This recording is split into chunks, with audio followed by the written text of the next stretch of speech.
This afternoon, I'm here to share my story with you. It is my childhood experiences during World War II in the concentration camps. I will tell you about our liberation and how we finally started our lives anew in our blessed United States of America. Mine is a story that Anne Frank might have told had she survived. And as most of you know, I think all of you know, Anne Frank was a young Jewish girl who died along with most of her family in a Nazi concentration camp during World War II. This is also a story that conveys a message of perseverance, determination, faith, and above all, hope. After the presentation, I will be pleased to answer some of your questions. Life in the early 1930s in Germany was very much for my family, as it is here for most of you today. Never did we think that the anti-Semitic incidents there would ever lead to very much. My father was in a successful shoe business in a small town. My parents, 2-year older brother, and I lived comfortably with my grandparents above the shoe store. Life for Jews was made increasingly more difficult, and in 1935, the Nuremberg laws were formulated and enforced. The following are just some of the many restrictions imposed on the Jews in Germany. Jews were not allowed into theaters, into parks, or into swimming pools. All public schools were closed to Jewish children. Then there was the evening curfew for the Jews. Jews were only allowed to shop during specific hours of the day, and non-Jews were not allowed to shop in Jewish-owned stores. Non-Jews were just not allowed to associate with Jewish people. And then a big letter J for Jew was stamped on ID cards and on passports. These restrictions went on, and it was then that my parents decided to make arrangements to leave the country. My grandparents, who were in the late 70s and ill, refused to leave their home. They could not understand the urgency or the necessity of doing so. My grandparents passed away in 1938, just 11 days within each other, and soon thereafter, we received our necessary papers for our emigration to America. I was just 4 years old at that time. November 9th, 1938, Kristallnacht, or Crystal Night. It was the night of broken glass, when the Nazis and their many followers smashed the windows and the storefronts of Jewish-owned stores. Jewish establishments, synagogues, and Jewish books were burned and destroyed. This was the beginning of a massive pogrom against the Jews in Germany, a massive verbal and physical assault against all German Jews. In reality, this was the beginning of the Holocaust. On November 12th, following Kristallnacht, the German government actually fined the Jewish population for the damage caused that night. These imposed taxes were used to rearm Germany. The night of Kristallnacht, our apartment was ransacked. All valuables were thrown into a pillowcase, but worst of all is that they took my father and sent him to concentration camp Buchenwald in Germany. All sorts of terrible stories were related to my mother, and we did not know if we would ever see my father again. He was released after 3 weeks only because our papers were in order for our immigration to America. And to think that just a few years prior, he had been awarded the Iron Cross for his military service in the German Army of World War I. We were forced to sell both our home and our business for a fraction of its worth. And soon thereafter, in January of 1939, we left for Holland, from where we were to sail to the United States. And for almost 9 months, while awaiting our quota number from the American State Department, my parents were assigned to take care of some 125 children. These young children had been sent by their parents from various parts of Europe to escape from the Nazis. In December of that year, 1939, we were deported to the detention camp of Westerbork in Holland to await our departure date to America. Camp Westerbork was constructed by the Dutch to accommodate Jews from various parts of Europe. In May of 1940, just 1 month before our planned departure date, the Germans invaded Holland and we were trapped. All of our belongings, which were about to be loaded on board ship, were burned and destroyed as the harbor of Rotterdam was bombed. Under Dutch control, Camp Westerbork was tolerable. My mother, father, brother, and I shared 2 small rooms. We all ate in a communal dining room, and at that time there was enough food for us so that we did not go hungry. Adults were assigned to various work duties. My father worked to repair shoes, my mother worked in the kitchen. We children had a makeshift education and lived a very dull, stagnant life. Several months later, when the Nazi SS took over the command of Westerbork, we became acquainted with the ever-present, terrifying 12-foot high barbed wire. And as thousands of Jews were rounded up, many taken from their hiding places, as was Anne Frank and her family, Camp Westerbork became overcrowded, and it was at that time that we had to share our small quarters with another family. And then the dreadful transports to the concentration and extermination camps in Eastern Europe began. This started in early 1942, and from then on, every Monday night, lists of those to be deported were posted, causing incredible anxiety, anguish, and fear.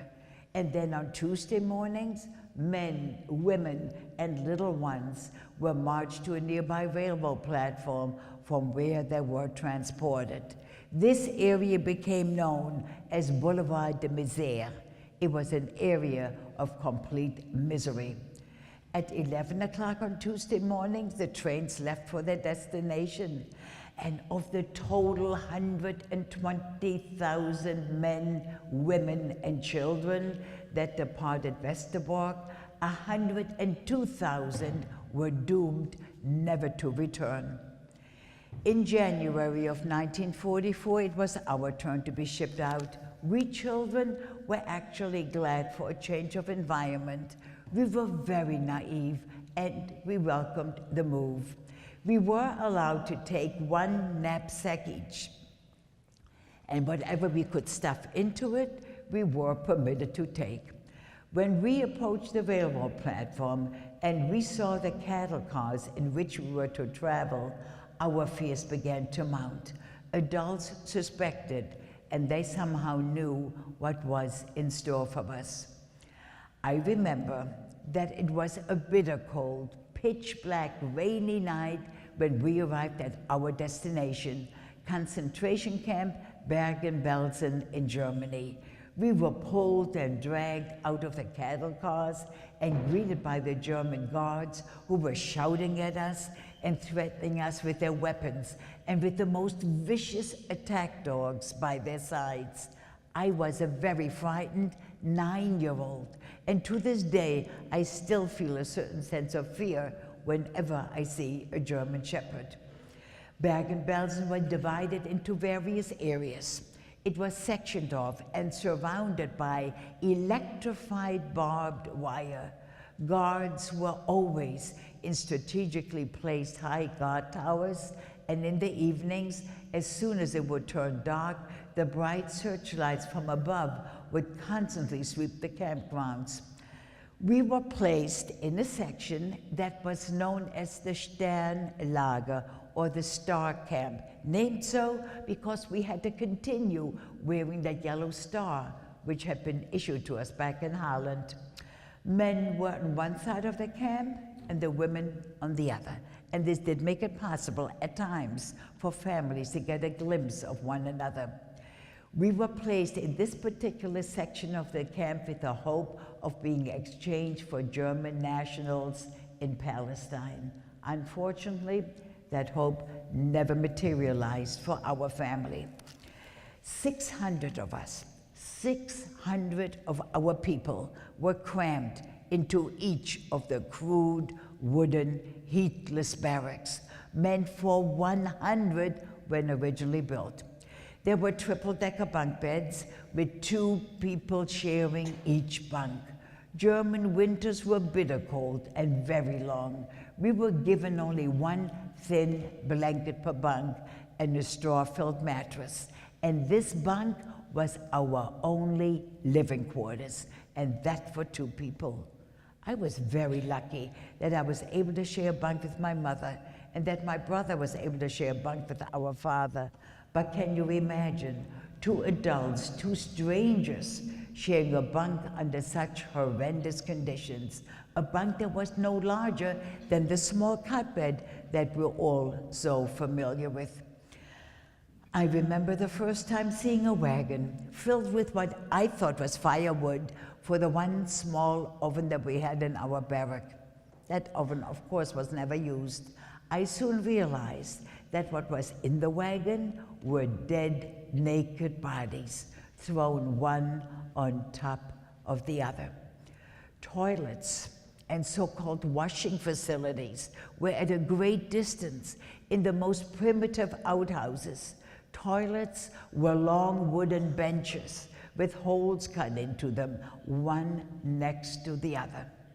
There was no privacy, there was no toilet paper, there was no soap, and hardly ever any water with which to wash.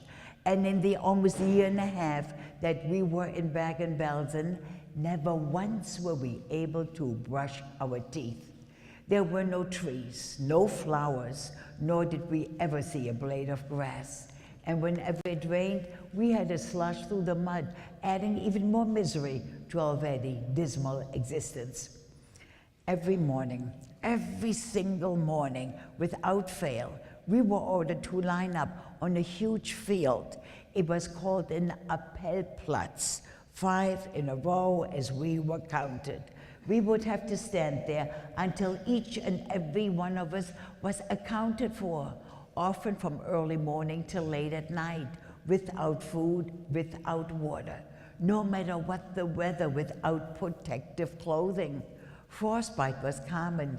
We would treat our affected toes and fingers with the warmth of our own urine. Our diet consisted of a slice of bread a day, some hot watery soup with grizzly meats and turnips and potato peels. Bread was later cut back and given to us just once a week, and only if our so-called quarters were neat and in order. Our birthday present to one another was that little piece of bread that we had saved up from the previous week. Once a month, we were marched to an area to shower, and there, under the watchful eyes of the guards, we were ordered to undress. We had heard about exterminations and gas chambers in other areas of Europe, and we therefore were never sure when the faucets were turned on as to what would come out, water or gas. The Nazis did their utmost to break us physically, spiritually, and emotionally. Unfortunately, they did succeed with many of our people. It was not uncommon for people who were no longer responsible for their actions to attempt escape, even though they knew that the chance to succeed was next to impossible. But they also felt that they had nothing more to lose. The failure of their attempts were obvious when we saw their lifeless bodies hanging electrocuted against the barbed wire. Malnutrition, dysentery, and the loss of the will to go on is what destroyed body and mind. Death was an everyday occurrence. The dark, crowded quarters often caused us to trip and fall over the dead. Bodies could not be taken away fast enough. We as children saw things that no one, no matter what the age, should ever have to see. I know, of course, that you've all heard, you've read, you've studied, you might have seen movies, perhaps even true documentaries about the Holocaust. But the constant foul odor, the filth, continuous horror, and fear surrounded by death is indescribable. There is no way that this can be put accurately into words or pictures. Our bodies, hair, and clothes were infested with lice. We learned that there was a distinct difference between head lice and clothes lice. Squashing them between my thumbnails became my primary pastime.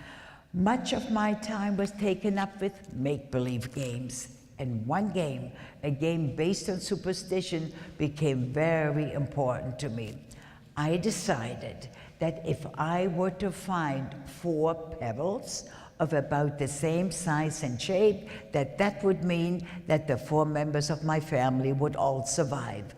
My mother, my father, my brother, and I. It was a torturous, painful, very difficult game to play. What if I couldn't find the 3rd or 4th pebble? Might that mean that 1 or 2 of my family members would not pull through? Nevertheless, this game gave me something to hold on to, some distant hope. After a number of months on our meager diets, our stomach shrunk so that the hunger was no longer painful. Teenagers and men suffered most from malnutrition and were the first to die. Those who lasted the longest were the women, and mothers in particular. It was their strong will to keep their children alive that kept them going. And my mother was one of those remarkable ladies. There is no doubt in my mind that it was my mother's inner strength and fortitude that finally saw us through.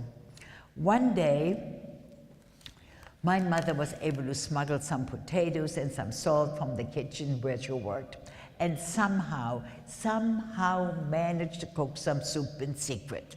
This was done on our bunk. I was on the bunk with her, trying to hide and shield what she was doing. Soup was simmering, just about finished, when the German guards entered our barrack for surprise inspection. In our rush to hide that setup, the boiling soup spilled on my leg. We had been taught self-discipline and self-control the hard way, for I knew for sure that if I had cried out, it would have cost us our lives. This happened in the spring of 1945. I was just 10 years old. The population in Camp Bergen-Belsen were dying off rapidly, but not nearly fast enough to satisfy the Nazis. Several weeks later, it was decided to send 3 trainloads of our people to Eastern Europe, towards the extermination camps and the gas chambers. We did not know that Auschwitz, with its gas chambers, had already been liberated. My family was among the 2,500 on the last of these 3 trains. It was April of 1945. Russian army was closing in from the northeast, and the British and the Americans from the west. Under normal conditions, this train ride from Bergen-Belsen to whatever area of Eastern Europe they're going to send us would have taken no more than 10 hours. But because the Germans tried to evade the Allies, we were en route for 2 long weeks, without food, without water, without medical supplies, without sanitary facilities. That meant no toilets. Whenever the train came to a stop, those who were able and those who were strong enough were permitted to get out and take a drink from a nearby stream or dig up roots to eat. My mother remembered taking some sort of a pot and collecting water from the locomotive, and who knows what else that pot was used for. The need for water at that time was almost more important than food because of the severe dehydration due to the dysentery and the high fever due to the typhus. Let me briefly explain typhus. It is a highly contagious, deadly disease that's caused from filth and spread by lice. At the same time, while the train was at a standstill, the newly dead were taken off and buried along the tracks. In addition, our train was subject to frequent air attacks by the Allies. It is truly remarkable how any one of us was able to survive under such horrendous conditions. In fact, 500 of our people, that's 1 out of every 5, died en route or shortly thereafter. My burned leg was severely infected, and it was impossible to keep the wound clean or lice-free. In late April, after 14 days of this surreal and horrifying journey, the German guards stormed frantically through the train, seeking civilian clothing so that they would not be recognized by the Allies. And we knew then that the war was coming to an end. It was the Russian army that liberated our train and led us to a nearby farm village in eastern Germany. Most of the inhabitants had fled, and we took over their homes. Kitchens were stocked with ample food. It was rich and good, actually much too good for our starved bodies. We could not tolerate that unfamiliar nourishment. And at that time, at the age of 10 and a half, I weighed 16 kilos, or as we know it here, 35 pounds, and my mother weighed a mere 70 pounds. The Russians, in a crude way, tried to help us the best that they could. I was brought to a nearby clinic for medical attention. My leg was in very bad condition, and I was close to losing it. Fortunately, it was decided to treat the wound, and I was very lucky that my leg responded to medication, and it gradually healed. As I regained my strength, I also relearned to walk. And in the interim, our heads were shaved because that was the only way that we could rid ourselves of head lice. Although we were all weak, ill, and thoroughly exhausted, I vividly remember the spring of 1945. Weather was beautiful, sunny and bright. Trees and grass were lush and green. Flowers were in bloom. Birds were singing. It was a wonderful, wonderful, exciting feeling to be free at long last. We were all ill with typhus, but my father had to die from it 6 weeks after our liberation, and this after 6.5 years of mental torment and physical abuse. My 12-year-old brother Albert actually helped bury our father. When I talk about those years, it is as though I'm relating a nightmare, a very bad dream. I separate myself from it ever having happened to me, and that is how I deal with it. It is a wonderful story of how we gradually recuperated and were sent back to Holland to start our lives anew. My brother and I were eventually placed in a children's home in preparation to live in what was then British-controlled Palestine, and we know today as Israel. Most of the children in this home survived alone, without their parents. I felt like a total misfit. I needed to learn how to resettle into a normal society. Had no training for that. Here I was by this time, 11 years old, had never been in a store, had no idea what money was all about, had almost no table manners. It was like learning to live all over again. It was in this home that we became reacquainted with life in its normal state. Meals served us were delicious and nourishing. You can imagine that just about anything and everything tasted good to us. And though our surrogate parents provided a very strict environment, much love and care were given us. I began my first formal education at that time at the age of 11 and a half. We were taught the secular subjects, reading, writing, arithmetic, in a Montessori school where we progressed at our own pace. The Dutch language in which we were taught was all new to us. We also received a thorough education in Hebrew and in religious studies. The British, who were governing Palestine in the 1940s, had issued what was known as the White Paper, restricting the number of Jews permitted into the land, and they were intercepting many of the refugee ships and interning the survivors on the island of Cyprus, and in some cases, returning the ships to Europe. In November of 1947, the United Nations voted to partition Palestine between Arabs and Jews, which in May of 1948 led to the establishment of the State of Israel. In 1947, just 1 year prior to Israel becoming a state, our illegal voyage from Holland to Palestine was planned, and danger once again loomed over us. And because parents at that time were not permitted to accompany their children, my mother managed to make arrangements for a family of 3 to emigrate to the United States. And thanks to the Holland America line, we were able to use the tickets which had been purchased 10 years earlier.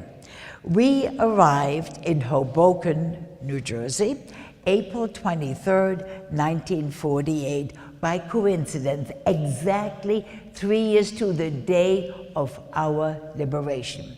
It was a Jewish relief organization that found a home for us in Peoria, Illinois. Never ever heard of Illinois, definitely not Peoria. And there, at the age of 13, I once again started life anew in a strange land, and again learning a new language. My third new language in less than 3 years. First Dutch, then Hebrew, and now English. And because of my inability to speak English, I, at the age of 13, was placed in the 4th grade with 9-year-olds. Although both my brother and I worked long hours after school to help our mom pay bills, I nevertheless found time, actually made time to take extra courses during the year, attend summer school, and by working very hard in my studies, I was able to be graduated from Peoria Central High School 5 years later at age 18, ranking 8th in a class of 267 students. It was 2 months after high school graduation that I was married to Nathaniel Lazan, who I had met at the age of 16 in Peoria. And God willing, we'll be celebrating our 65th wedding anniversary that's coming over. Nathaniel, get up for me.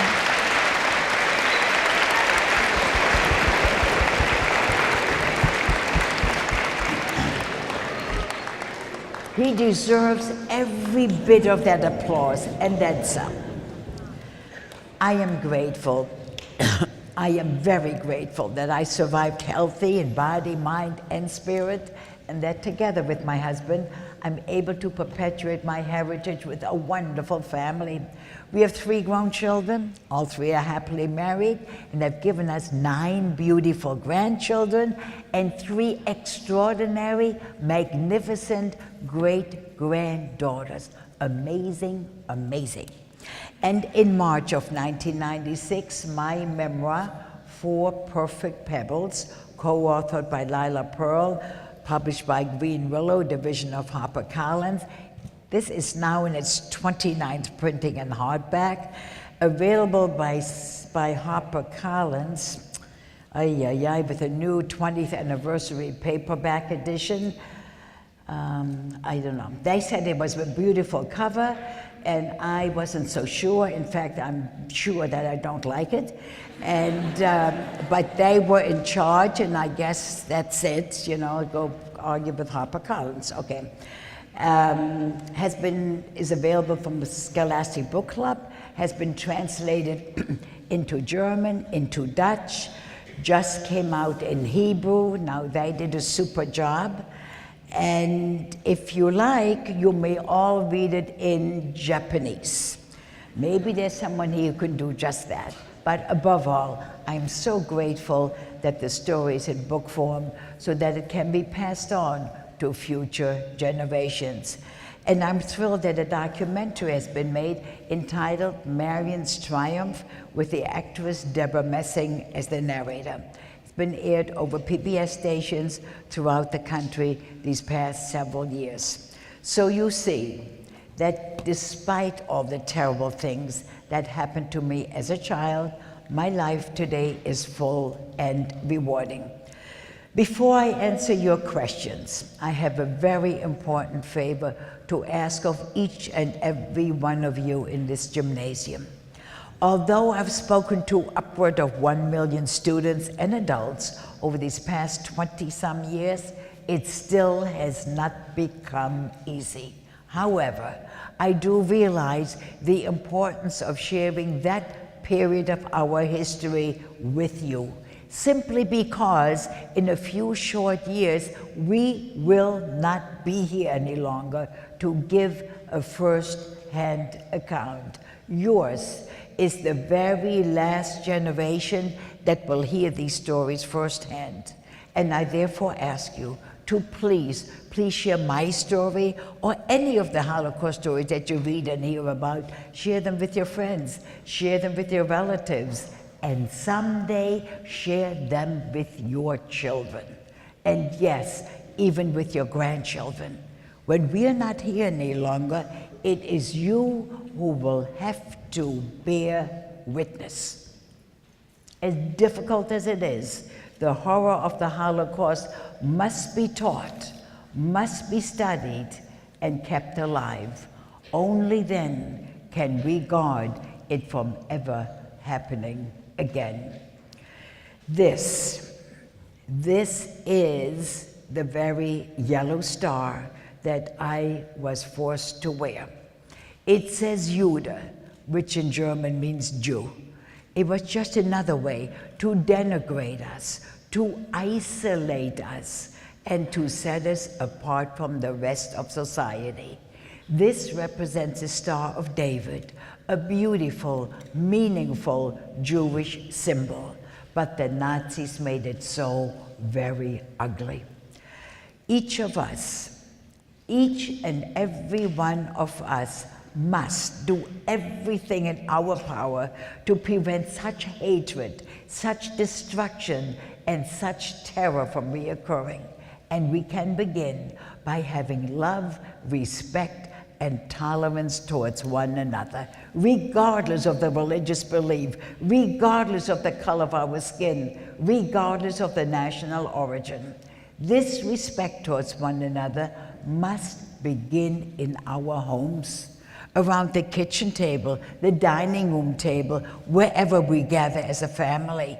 We, the adults, must pass it on our places of business. You, the students, in your classrooms, in the halls of your school, communities, towns, cities, and only if there is respect and tolerance towards one another in the countries can we expect to have peace in the world.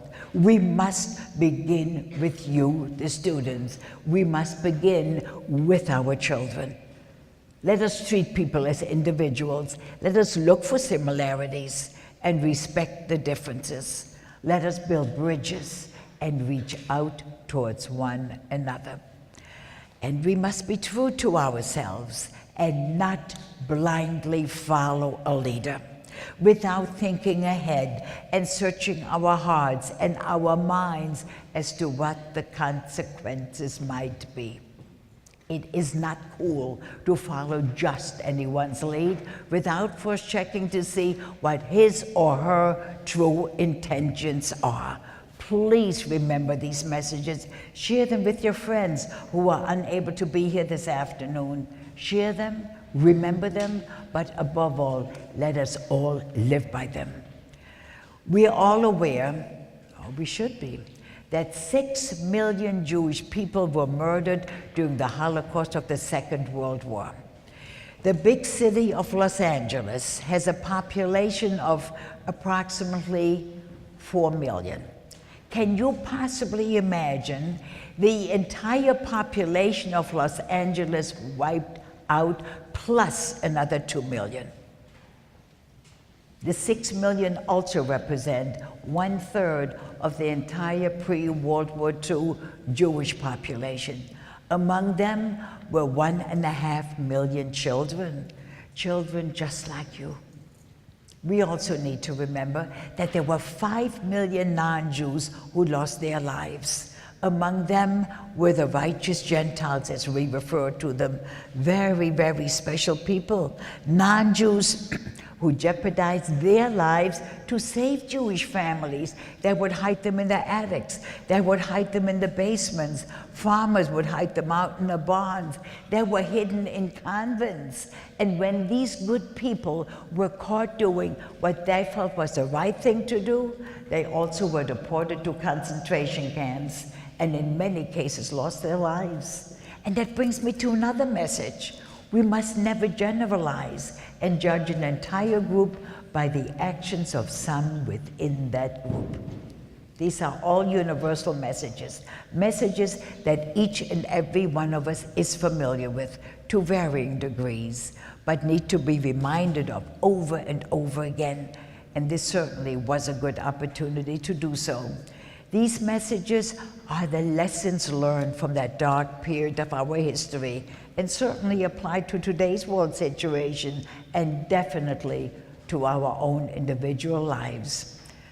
By listening, I hope that you prevent our past from becoming your future. I now need to share something with you about my mom. This was my mother on her 104th birthday. Sadly, Mom passed away a few years ago. In fact, today, February 7th, would have been her birthday. So I'm dedicating.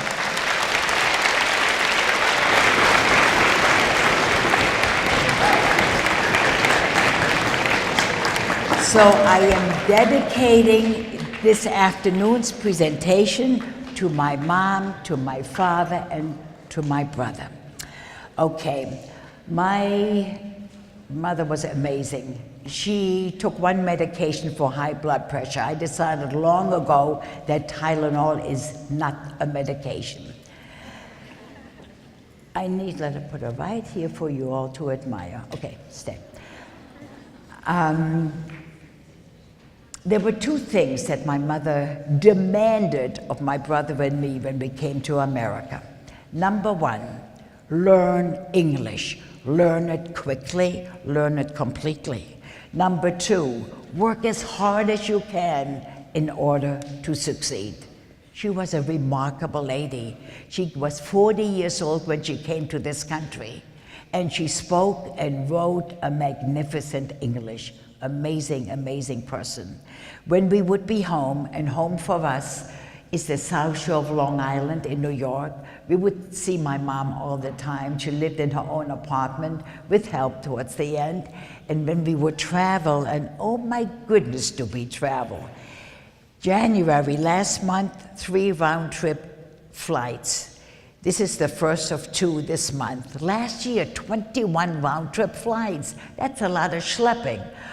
But each time when we were on the road, we would call my mother. We would speak to my mother several times a day. And that reminds me that you too need to check in with your moms and your dads. Always tell them where you're going, and be sure you tell them when you'll be back. They need to know that, and you guys all owe it to them. Right? Right. My brother, now this is going to be difficult because my brother passed away 2 weeks ago. So now I have to speak about him in the past, and that's difficult. He dealt with this altogether differently than I do. He did not talk about it as freely as you heard it from me this afternoon. Lived just a bit south of San Francisco, was happily married, but by choice did not have children, would not bring children into this world. Had a very difficult time with organized religion. All of that makes me very sad. But I didn't fault Albert. After all, we knew that he was 2 years older than I am. He was with my father in the men's section, and I'm convinced that he saw and experienced things that I did not. God puts us on this earth, gives us a beautiful mind. It is this mind that allows us to choose right from wrong, good from evil. We are capable of making choices. Therefore, men did this to one another. But did he have to make it so bitterly cold when we were standing out there on Appel all day? I have a direct line. I ask loads of questions. Don't get too many answers, but that's okay. Faith I will always have. After all, here I am, 3 children, 9 grandchildren, 3 great-granddaughters from whom generations will be forthcoming. He made sure that enough of us survived so that we will always be here. I am proud of my faith, as I'm certain you are proud of your faith and of your heritage. But please, please, let us all remember to respect the right of others to their belief. Be kind and good and respectful and tolerant towards one another. That is the basis for peace. Had there been respect and tolerance towards one another some 70, 80 years ago, I would not be here this afternoon to share that dark period of our history with you. 9/11 would not have occurred. Afghanistan, Iraq, Libya, Syria, North Korea, all these countries that are in such turmoil would be peaceful countries for its people. Be kind and good and respectful towards one another, please. It is such a simple message and yet so difficult to achieve. There is very little that we can do against the negativity in our world, but how we treat, behave, and reach out towards one another, that is entirely up to us. Did I ever find my 4 pebbles is a frequently asked question. I always found my 4 pebbles. I made it my business to find them. Cheated all the time.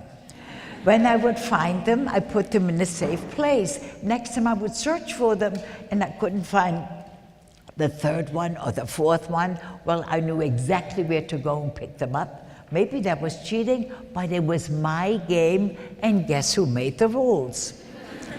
You need to know that I was only about 9 or 10 years old when things were at its absolute worst. We had nothing to occupy our time with constructively. No paper, no pencils, no books, certainly no games. So I was lucky at such an imaginative mind. And these imaginative games, which were always based on a positive attitude, for instance, I would search for a piece of glass or a piece of a mirror, whatever I could find on that dirt ground in Bergen-Belsen, and when the sun would shine, and that didn't happen nearly often enough in that part of Germany, known for bad weather and cloudy skies, but I, Marion, knew that that sun would always come out. And when it did, that little piece of glass would cast a reflection onto the ground, and that little wiggly reflection, it became my pet. As long as the sun would shine, I would have my pet, and my pet would never ever die. I would also imagine that one day I once again would have my 3 Bs, and these 3 Bs represent our everyday comforts and necessities that we all take so much for granted. First B represented a bed. I knew that someday I once again would have my very own bed with a real mattress, clean sheets, and enough blankets to keep me warm. Second B represented a bath, warm water, soap, clean towel, and with that would come toothpaste and a toothbrush, of course. And the 3rd B was bread. I knew that someday I once again would have enough bread so that I would never again go hungry. These imaginative games, if you will, they were my survival techniques. They were my survival skills. Do you know that we all have survival techniques and skills within us? When the need arises, we just have to search for them, find them, and be sure that we put them to work. No one is spared adversity. No one is spared hardship. We all have to overcome obstacles at one time or another, but with perseverance, with determination, with faith, and above all hope, one can overcome just about anything and everything. Above all, never ever give up hope.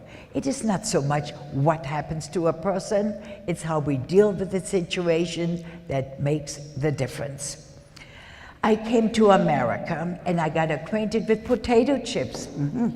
And whoever was eating them was dipping it in something white and creamy. I didn't know from dips, so I was so sure that that was mayonnaise. Well, I couldn't wait to get my own big bag of potato chips and my own jar of mayonnaise. And oh my goodness, did that do a job on me? I very quickly became a big 13-year-old, and remember there I was with these little 9-year-olds. You know, that could have made plenty fun of me. I looked differently than they did, definitely acted differently than they did, but I need you to know that they were so good to me. They helped me with my homework.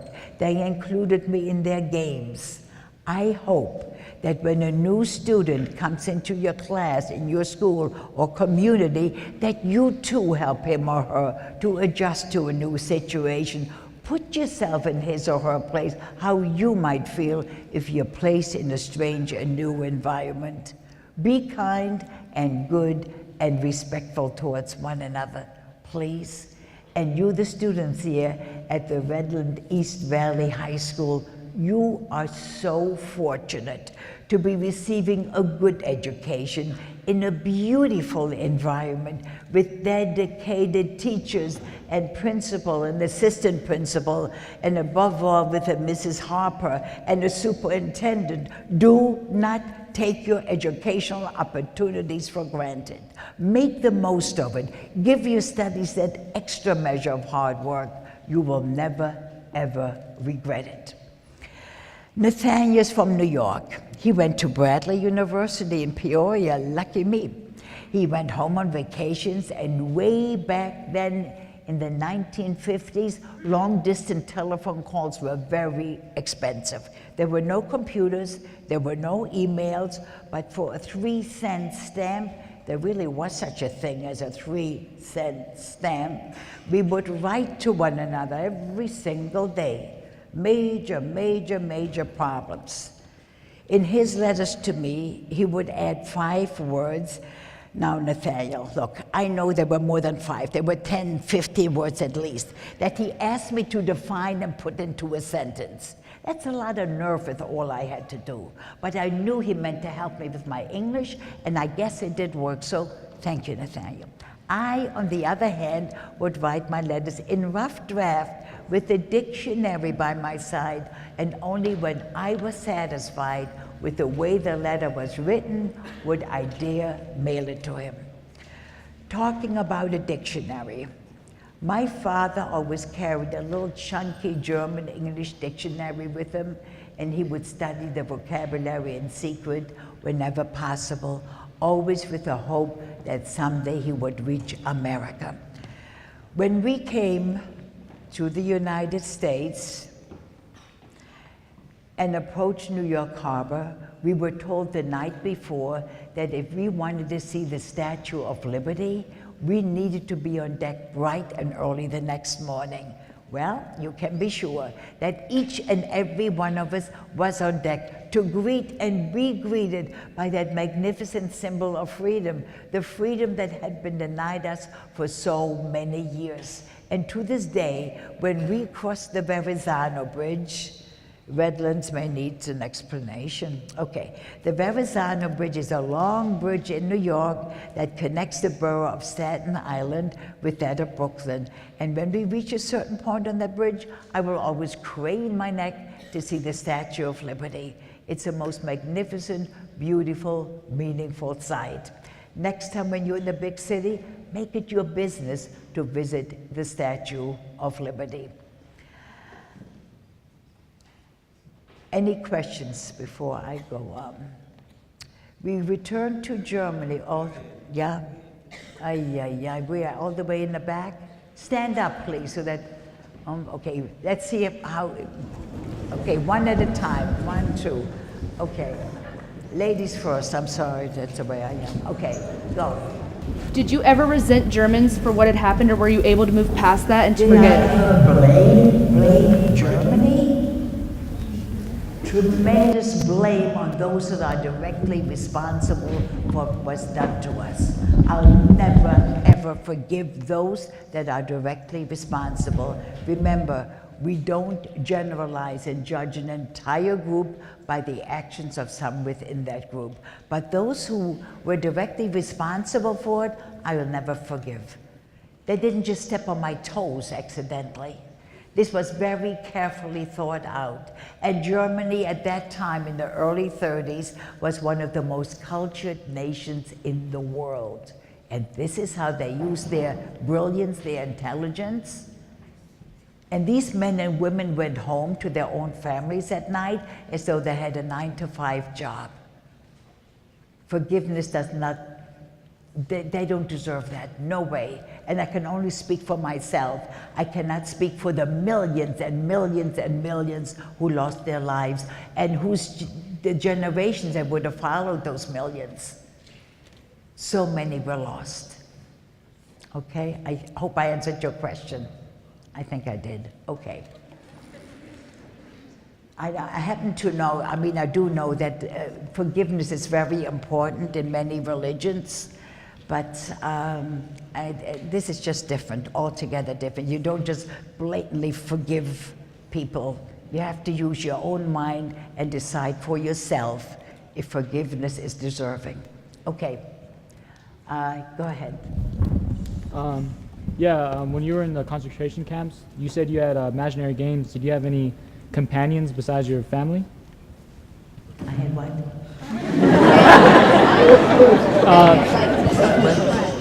Did you have any companions besides your family members? Did I have what? Any companions? Any? Oh, friends. I had many wonderful friends throughout those 6.5 years. Many did not survive. And those who are still living, some of them live in Israel. We have children, grandchildren living in that country, and we visit frequently. In fact, we're going again Sunday. And we'll always visit with my friends when we are there. Not that we commiserate about what happened then, but we have a special connection. It's a wonderful, good, close feeling to be with one another. Okay? Okay. We returned to Germany on various occasions. The first time was back in 1995. It was the 50th anniversary of our liberation.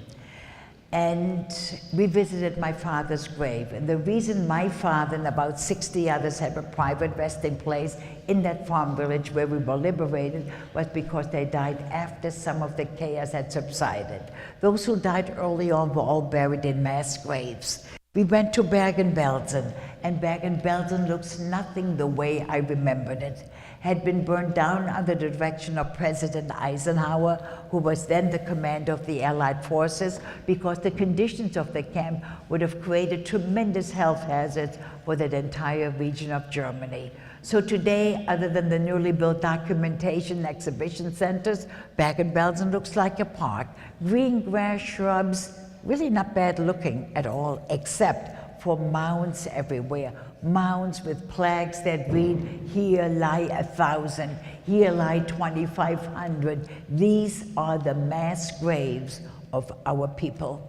We went to my former hometown of Hoya near Hanover, and they were greeted by public officials who apologized over and over again. And then there was a non-Jewish young couple born after the war, took us to the Jewish cemetery, which was in terrible disarray, had not been cared for since 1938, took us to our family plot, and there among the toppled over stones was a brand new shiny granite footstone with the inscription, "Zur Erinnerung an die zerstörte Grabstelle der Familie Blumenthal, Hoya 1894 bis 1938.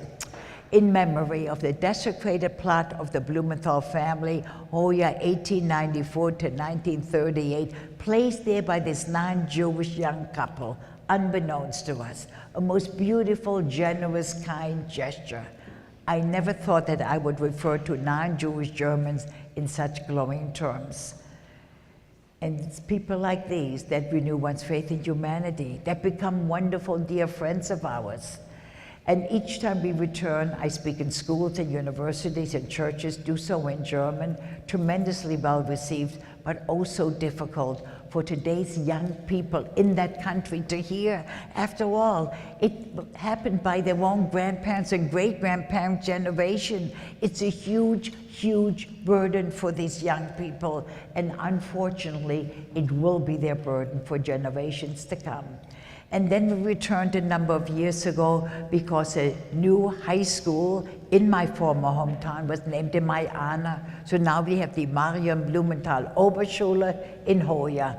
Tremendous celebration, classmen, musicians, fine food, and very courageous for this little town to redress what happened so many years ago in their midst. And the night before the celebration, we commemorated the Night of Broken Glass. Difficult trips, yes, but no regrets having gone back. Do I still speak those languages? Ik spreek een klein beetje Hollands. I speak a little bit of Dutch. Annehme de Berre de Vrieketsat, I speak some Hebrew.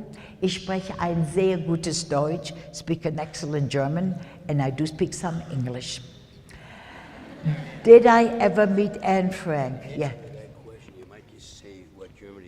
To redress. Yes, you're right. She's usually right. Okay, okay. All right. As we were talking about Germany, it's important for everyone to know that Germany is doing everything possible to remind their people as to what happened back then. It's mandatory for the subject to be taught in the schools. It's against the law to deny that it has happened. The murals in the parliament in Berlin, we had the opportunity to go to the parliament, murals depicting the Night of Broken Glass. One could see important books, holy books thrown into the fires, and the destruction of the synagogues. They don't shy away from showing their people and reminding their people. And now as and about 10 years ago, they came up with something else.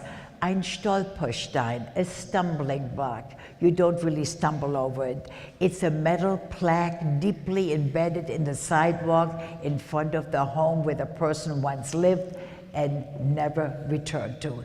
On that plaque is his or her name, date of birth, where, when, and how he or she died. It's clearly written there in front of the home.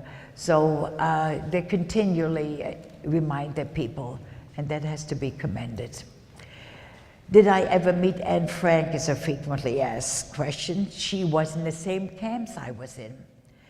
But I'm sure you realize that her name did not become well known until after her diary was found and published. Prior to that, she was just one of us. And the story you heard this afternoon really picks up where hers left off.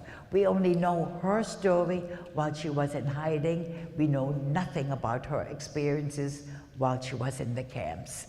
In addition to that, she was 6 years older than I am, and you know very well that a 15-year-old has nothing to do with a 9-year-old. So even if I might have seen her, had no meaning at that time.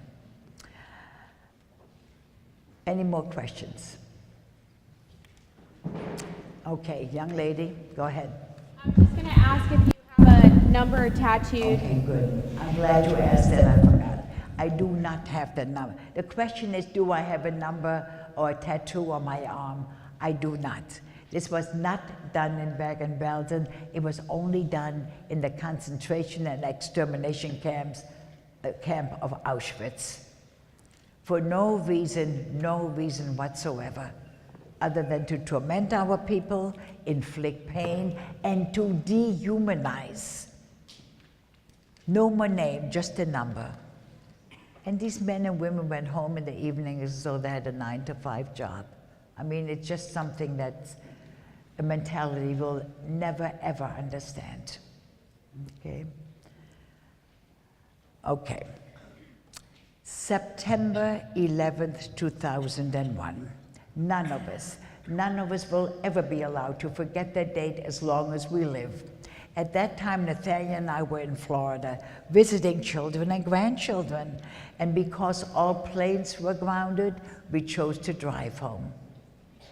I didn't tell them about my website, Nathaniel. You didn't remind me. Okay, before I tell you about my trip to Florida, I need to tell you that I have a website. Now, my website, slipping, Nathaniel. Okay, my website is called forperfectpebbles.com, F-O-U-R spelled out. Good. I'm no good at technology. Nathaniel's the computer guy, and he's good at that. Okay, it has a front page. So this front page, yeah, my front page is called a home page. Yeah.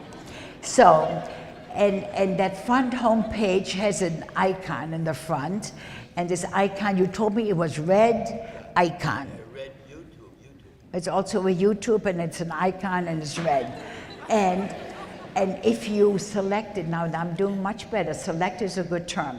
If you do that, then you'll find a video pertaining to the naming of the school. It's in German, English subtitles, check it out, it's good. Then I have a Facebook. I have this Facebook, and I was told that you should come and visit my Facebook and like it. You should like it, and you should visit. But to be serious once again, please, please, please use this wonderful technology for good only. Do not disparage others. Do not intimidate others. Do not embarrass your friends. Be kind and good and respectful towards one another. Please. There are two things that I hope that you'll remember from this afternoon's presentation. Number one, the Holocaust did happen. Unfortunately, there are those out there who have their own agenda, who deny that the Holocaust has happened, and that's oh so dangerous. Number two, be kind and good towards one another. If you remember those two messages, it'll have been worth your while to sit here for an hour. On September 11th, we were visiting our children and grandchildren in Florida. And because all planes were grounded, we chose to drive home. And as we approached New York and crossed the Verrazano Bridge amidst the smoking ruins of the Twin Towers, we could see the Statue of Liberty, holding high the torch of freedom. It is that flame of freedom that the terrorists sought to destroy, but they could not. And they never will, because we will take good care of our freedom. We will safeguard our freedom. We will not and must not take our freedom for granted. Let us all, each and every one of us, redouble our efforts to be kind and good towards one another. And with that, I wish each and every one of you a healthy, happy, productive future in a world of love and peace. Thank you.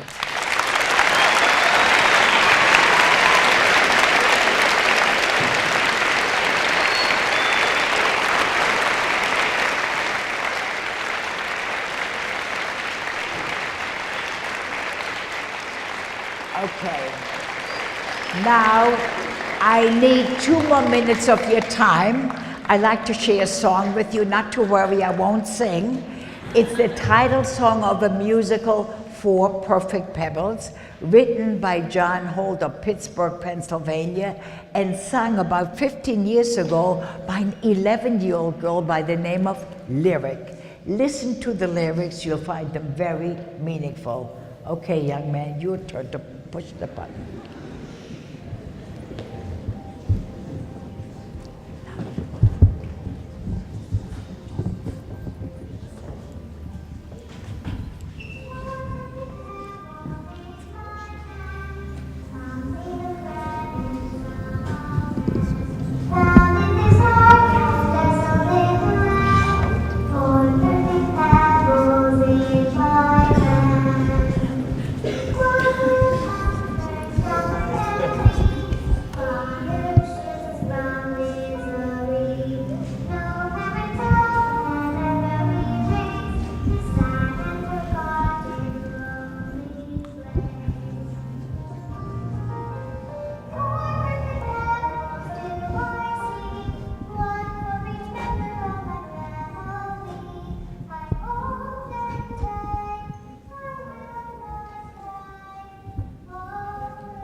Thank you. You were a wonderful audience.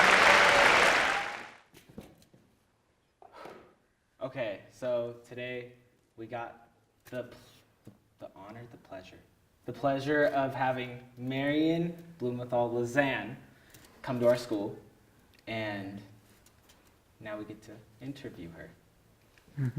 So I have a few questions for you today. Do you remember the first school that you ever spoke at? I do. First of all, you know what the subject matter is. Does your audience know what the subject matter is? Oof. Okay. I am at schools, and I'm at the Redlands East Valley High School. I'm here only because of your wonderful teacher, Mrs. Nicole Harper. And she's the one who made our visit here possible this week. There's 7 schools in the church, so that's a lot of talking, yeah? And important things to get the messages across.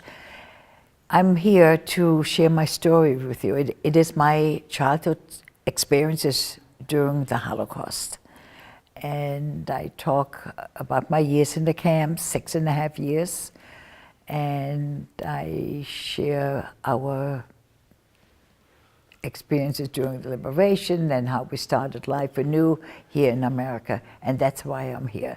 And you want to know what the first school was that I presented, if I remember that. It was a school in Brooklyn.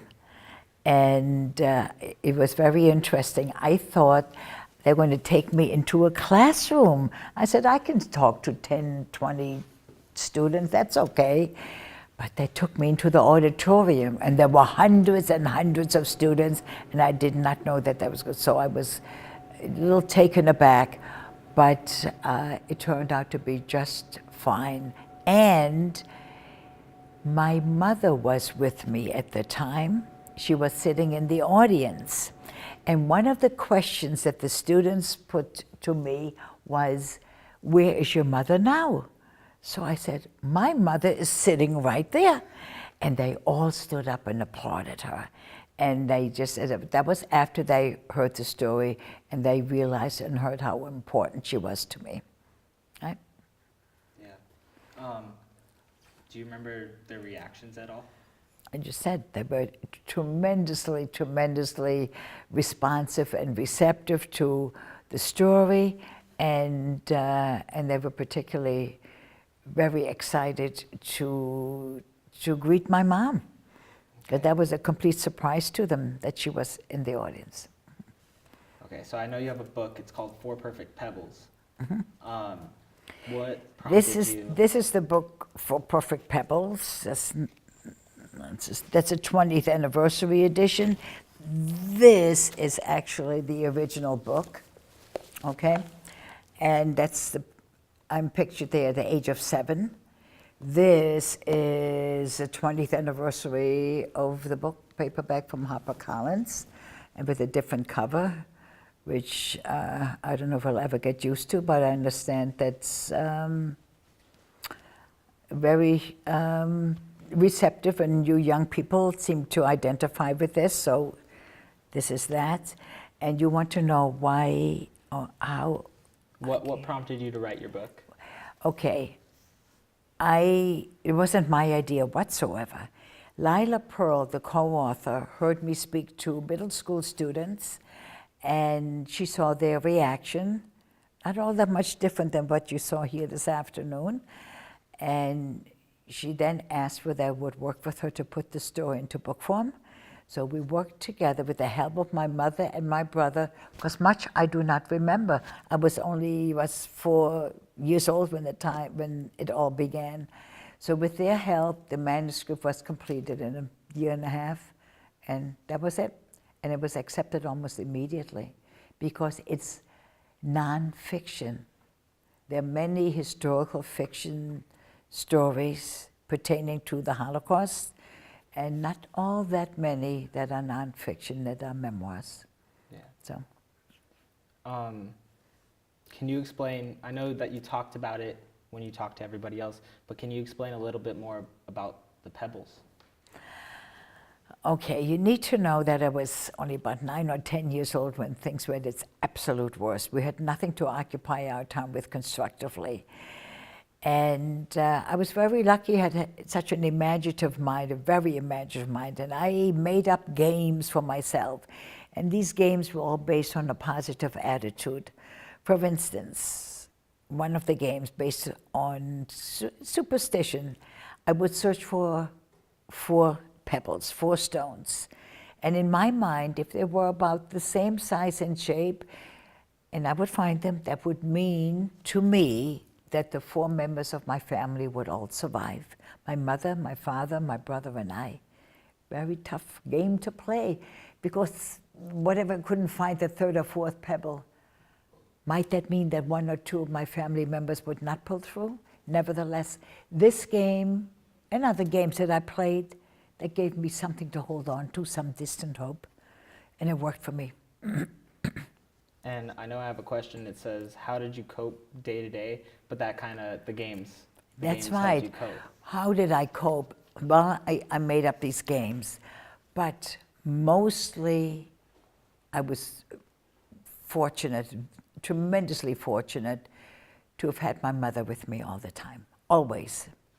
And she had a wonderful attitude towards life, even that miserable period of our lives. She had a wonderful attitude. She was always positive, a tremendous inner strength and fortitude. And I was very young. Makes all the difference that I was at a young age and I was always with my mother. Okay. Okay. Can you try and explain in or even just put it into words, the emotions you felt being held inside of concentration camps? It was scary. I'm very often asked what was the worst thing for me to deal with at that time. As far as I'm concerned, was to deal with the emotion of fear.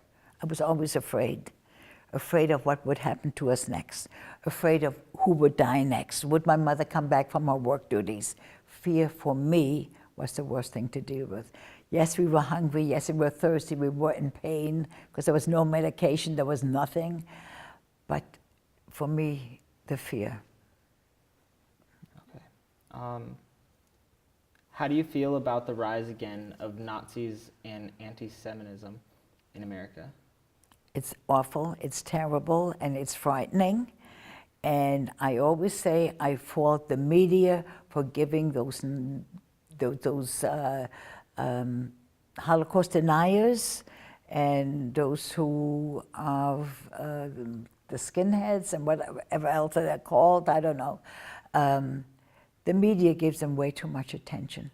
If there's no publicity about them, then no one will listen to them, and that's it. They'll be defeating their purpose of being around. So you're in the media business, you guys. Just concentrate on the good stuff that's out there, okay? Do not play into their, not games, into their feelings. So concentrate. And there's a lot of good out there in this world, a lot. Concentrate on that. I know it doesn't sell copy, but that's just too bad. Be one of the few who concentrates on the better things that life has to offer. Okay. And pass that along. As a survivor, how do you want the Holocaust to be remembered? As an awful thing, as a terrible, terrible period of our history. It's the worst tragedy there was a certain saying, it was the first tragedy that was created by man and carried out by man. There were other tragedies, the hurricanes and tsunamis and whatnot, but this was carried out by men and planned by men carefully in a country that was one of the most cultured countries in the world at that time. How do I want it to be remembered? It's for people to work on themselves to be kind and good and respectful towards others. And that is the basis for peace. had there been respect and tolerance towards one another, you and I would not be talking and having this interview today. Okay. Yeah. And then one last question. What do you say to those people who still say that the Holocaust never happened? We're talking about the Holocaust deniers. I just said, but what I say to them, they should go to Germany. In Germany, it's not only not denied, it's against the law to deny it. Their documentations are so complete of what happened at that time. And let them go to Germany, where it's not denied, where it all happened. So, and as I had mentioned this afternoon, it's mandatory for the subject to be taught in Germany, and they encourage the students to visit the camps, and they continually remind their people of what happened in various, very important ways, okay? And some of these people that have their own agenda who deny this has happened, I wonder what kind of home they come from. Where did they learn this? They're ill-educated. All they need to do is go through the history books, go through history. That's history. It's a sad period of history, but that's history. And they may be following somebody else's lead by thinking that it didn't happen.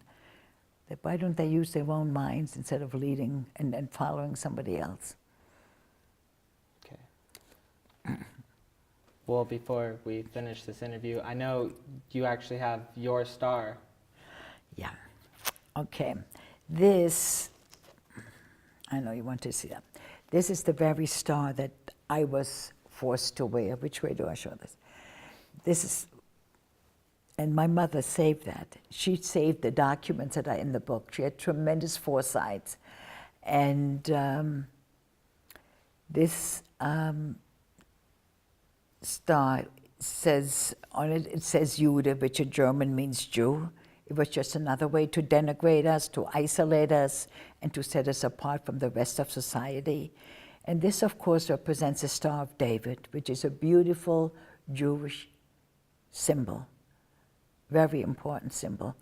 And they made it so ugly. It just, and why they bothered for us is, I mean, they had to go through all that to make all these stars. We had to wear them. And it just, a very sick mentality all around, okay? But it's an important item for me to show. It's a piece of history. Excuse me, a piece of history, that's it. It's I know I've seen them in pictures before, but it's kind of like breathtaking to see it in person because it went through all that. The different countries in Dutch, it said Jood, which means Jew in Dutch, and then in Juf in French. So they had it in different countries with a different name of whatever, different translation of Jew. So that's what they did.